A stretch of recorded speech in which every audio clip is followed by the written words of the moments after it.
സകല സൗഭാഗ്യങ്ങളും വിട്ടുപേക്ഷിച്ചു. സകല വേദനകളും പീഡകളും സഹിക്കാൻ തയ്യാറായി. എന്റെ ഇഷ്ടം അല്ല പിതാവിന്റെ ഇഷ്ടം നിറവേറട്ടെ.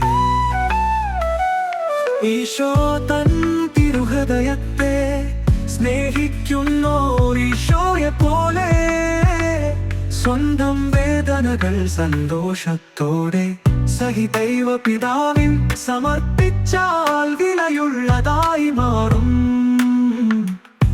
എന്റെ പ്രവർത്തികളെ പിതാവിന്റെ മഹത്വത്തിനായി സമർപ്പിക്കാൻ അനുഗ്രഹിക്കണമേ. ആമേൻ.